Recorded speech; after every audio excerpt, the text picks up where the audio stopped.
దీర్ఘకాలిక మొండి వ్యాధులకు మెడినైన్ హోమియోపతి ఆయుర్వేదలో పరిష్కారం. మెడినైన్ అంటే సంపూర్ణ ఆరోగ్యం, పరిపూర్ణ విశ్వాసం. నమస్తే, welcome to Suman TV. Hepatitis ఈ వ్యాధి ఏ రకంగా వస్తుంది? హెపటైటిస్ అనేది అంత ప్రమాదకరమైనటువంటి వ్యాధి. దీన్ని నివారించుకోవటం సాధ్యమవుతుందా? ఎలా డయాగ్నోస్ చేసుకోవాలి? ఎటువంటి ట్రీట్మెంట్స్ అందుబాటులో ఉన్నాయి? ఈ విషయాన్ని తెలియజేసేందుకు మనతో పాటు ఉన్నారు gastroenterologist doctor Somasekhara Rao garu from Yashoda hospital, hitech city. Hello sir. Hello sir, hepatitis ఈ మధ్య చాలామంది హెపటైటిస్తో కూడా చనిపోతున్నారని వింటున్నాం. ఏంటి ఇది అంత ప్రాణాంతకమైనటువంటి వ్యాధి? ఎలా వస్తుంది? హెపటైటిస్ మీనింగ్ ఏంటి అంటే లివర్లో ప్రతి ఒక్క కణము వాపుకు గురి కావటాన్ని హెపటైటిస్ అంటాం జరుగుతుంది. ఈ హెపటైటిస్ రావడానికి మల్టిపుల్ కారణాలు ఉంటాయి. Most important world wide viral hepatitis. ఒక వైరస్ ఇన్ఫెక్షన్ వల్ల లివర్కి వాపు రావటాన్ని వైరల్ హెపటైటిస్ అంటాం. ఈ వైరల్ హెపటైటిస్ వల్ల ప్రతి సంవత్సరము దగ్గర వరల్డ్ వైడ్ 13 లక్షల మంది చనిపోవటం జరుగుతుంది. సో ఇది చాలా తీవ్రమైన విషయంగా పరిగణించాల్సిన అవసరం ఉంది.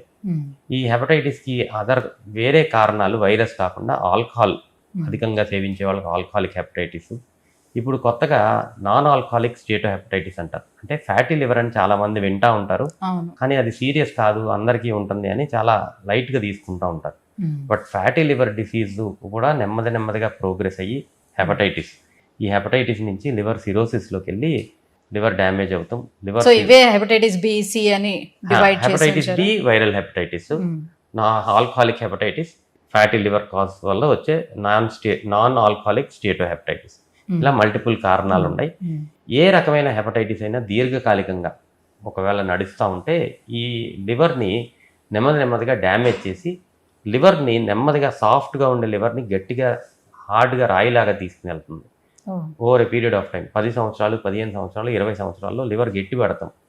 లివర్ ఎప్పుడైతే గట్టిగా అవుతుందో లివర్ సిరోసిస్ అంటే లివర్ యొక్క ఎండ్ స్టేజ్కి రీచ్ అవుతుంది అని అర్థం. ఈ ప్రాబ్లం ఏంటి అంటే ఎక్యూట్గా సడన్గా తెలిసే సిమ్టమ్స్ ఏమీ ఉండవు వీటిల్లో. ఇది లోపల అంతర్లీనంగా సిమ్టమ్స్ ఏం లేకుండానే డ్యామేజ్ జరిగిపోతూ ఉంటుంది. Silent killer. అంటే లైక్ తరచుగా జాండీస్ ఇలాంటి అందరికీ రావు. అదే పెద్ద ప్రాబ్లం. అసలు సిమ్టమ్సే లేకుండా hepatitis B, hepatitis C, non alcoholic steatohepatitis, ఈ హెపటైటిస్లన్నీ నెమ్మదిగా, for example hepatitis B virus చాలా సంవత్సరాల నుంచి మన బాడీలో ఉంటుంది. మనం టెస్ట్ చేయించుకుంటే తప్పితే తెలియదు, కానీ మన లివర్ డ్యామేజ్ మాత్రం స్లోగా జరిగిపోతూ ఉంటుంది. హెపటైటిస్ సి, హెపటైటిస్ బి ఈ రెండు ఇలాంటివే. ఫ్యాటీ లివర్ డిసీజ్ కూడా సిమిలర్గానే సిమ్టమ్స్ ఏమి లేకుండా నెమ్మదిగా లివర్ మీద ఫ్యాట్ చేరుకుంటుంది. లివర్ సెల్స్ని నెమ్మదిగా డ్యామేజ్ చేసి అంటే ఆకలిని మందగించడం కానీ లేకపోతే మనిషి లీన్ గా అవడం కానీ చాలా లేట్ స్టేజ్లో. ఒక్కసారి సిరోసిస్ వచ్చిన తర్వాత మీరు చెప్పిన సిమ్టమ్స్ అన్నీ వస్తాయి. కానీ ఈ 10-15 సంవత్సరాలు ఎప్పుడైతే నెమ్మదిగా డ్యామేజ్ జరుగుతుందో అప్పుడు ఏ సిమ్టమ్స్ ఉండకుండా ఉండే అవకాశం చాలా ఎక్కువగా ఉంటుంది. అందుకనే ఇది డేంజరస్, ఎందుకంటే సిమ్టమ్స్ ఏమి ఇవ్వట్లేదు, silent killer. So hepatitis B, hepatitis C last 2016 నుంచి 2024 వరకు అనలైజ్ చేస్తే ఇన్ని రకాల హెపటైటిస్, ఈ హెపటైటిస్ వల్ల డెత్స్ 13 లక్షల మంది ఉన్నారు. కేవలం అవగాహన లేమి, ఇవన్నీ గురించి అవగాహన లేకపోవడం. ప్రివెంటబుల్ డిసీజెస్, హెపటైటిస్ బికి వ్యాక్సినేషన్, చాలా మంచి వ్యాక్సినేషన్ అవైలబుల్గా ఉంది. ప్రతి ఒక్కళ్ళు హెపటైటిస్ బికి వ్యాక్సినేషన్ చేయించుకోవాలి.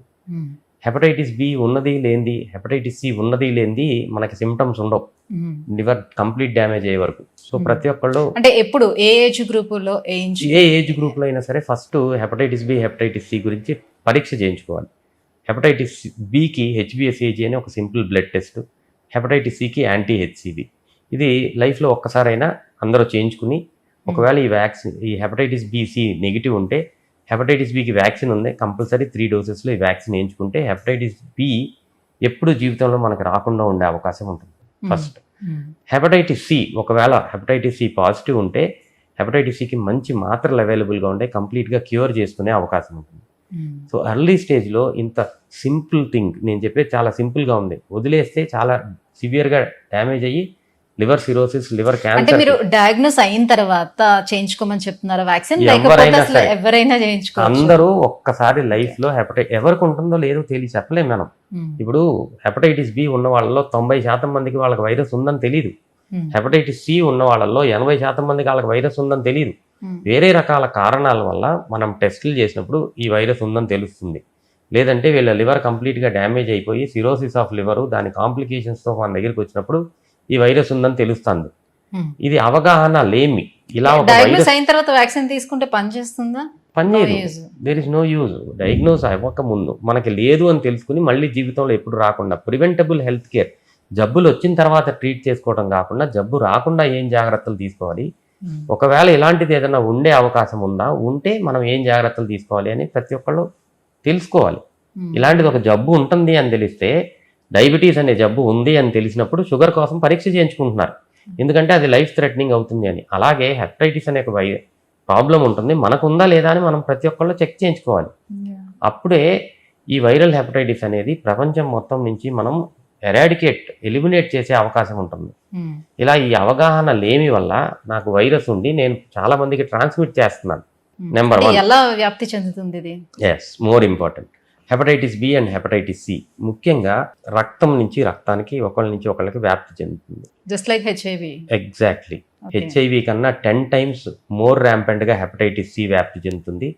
హెచ్ఐవి కన్నా 100 times మోర్ ర్యాంపెంట్గా హెపటైటిస్ బి వ్యాప్తి చెందుతుంది. ఇన్స్పైట్ ఆఫ్ దట్ మనకి వీటి గురించి అవగాహన లేదు. సో ఒక కమ్యూనిటీలో హెపటైటిస్ బి వైరస్ ఇన్ఫెక్షన్ ఉన్న వాళ్ళు ఎవరన్నా ఉండి వాళ్ళకి డయాగ్నోసిస్ అవ్వకపోతే వీళ్ళు వేరే వాళ్ళకి ట్రాన్స్మిట్ చేసే అవకాశం, ఒక ఫ్యామిలీ మెంబర్కి ఉండి వాళ్ళకు ఉందని తెలియకపోతే వాళ్ళ ఫ్యామిలీ అందరికీ ట్రాన్స్మిట్ చేసే అవకాశం చాలా ఎక్కువగా ఉంటుంది. తల్లి నుంచి పిల్లలకి డ్యూరింగ్ చైల్డ్ బర్త్ ఈ వైరస్ ట్రాన్స్మిట్ అయ్యే అవకాశం ఉంటుంది. So razors, needles, surgical instruments, dental instruments సరిగ్గా స్టెరిలైజ్ చేయకపోతే ఒకళ్ళ నుంచి ఒకళ్ళకి ఈ వైరస్ వచ్చే అవకాశం, hepatitis B and hepatitis C వచ్చే అవకాశం ఉంటుంది. సెక్షువల్ ట్రాన్స్మిషన్ వల్ల ఒకళ్ళ నుంచి ఒకరికి వైరస్ వచ్చే అవకాశం ఉంటుంది. ఇప్పుడు మోస్ట్ కామన్గా యంగ్స్టర్స్ టాటూయింగ్ సెంటర్స్ ఎక్కడ పడితే అక్కడ టాటూయింగ్ చేయించుకుంటే ఆ నీడిల్ సరిగ్గా స్టెరిలైజ్ చేయకపోతే ఒకళ్ళ నుంచి ఒకరికి హెపటైటిస్ బి అండ్ సి వచ్చే అవకాశం ఉంటుంది. బ్లడ్ బ్యాంక్స్, మనం చాలాసార్లు బ్లడ్ ప్రోడక్ట్స్ కోసం బ్లడ్ బ్యాంక్స్కి వెళ్తాం. సరైన బ్లడ్ బ్యాంక్లో కనుక బ్లడ్ తీసుకోకపోతే వాళ్ళు కనుక నాట్ టెస్టింగ్ చేసి ఈ హెపటైటిస్ బి హెపటైటిస్ సికి టెస్టింగ్ చేయకపోతే ఆ బ్లడ్ ట్రాన్స్ఫ్యూజన్ వల్ల ఒకళ్ళ నుంచి ఒకరికి హెపటైటిస్ బి అండ్ సి వచ్చే అవకాశం ఉంటుంది. ఇలాగా ఈ అవగాహన లేమి, ఇఫ్ యూఆర్ ఇగ్నోరెంట్, ఇలాంటివన్నీ వస్తాయి. ఒకవేళ ఇలాంటివి వచ్చే అవకాశం ఉందని తెలిస్తే ప్రతి ఒక్క చోట మనం జాగ్రత్తగా ఉండి ఈ వైరస్ మనకు రాకుండా జాగ్రత్తలు తీసుకోవచ్చు. ఈ వైరల్ హెపటైటిస్ అనే దాన్ని మనం కంప్లీట్గా తుదముట్టించవచ్చు. ఏంటి అసలు నివారణ మార్గాల్లోనే కేవలం వ్యాక్సిన్ తీసుకోవటం ఒకటే? హెపటైటిస్ బి వ్యాక్సినేషన్ డెఫినెట్గా 100% క్యూర్, అంటే మనకి ఎప్పటికీ వైరస్ రాకుండా ప్రివెన్షన్కి హెల్ప్ చేస్తుంది. ఈ ఎలా ట్రాన్స్మిట్ అవుతుంది అని మనం తెలుసుకున్నాం కాబట్టి ఇలాంటి జాగ్రత్తలు అన్నీ తీసుకుంటే ఈ వైరస్ల బారిన పడకుండా ఉండే అవకాశం చాలా ఎక్కువగా ఉంటుంది. Right, thank you so much sir. So hepatitis రావడానికి రీజన్స్, ఎలా దాన్ని నివారించుకోవాలి, ఎటువంటి జాగ్రత్తలు తీసుకోవాలి, ఈ విషయాలు తెలియజేసినందుకు థ్యాంక్ యూ సో మచ్.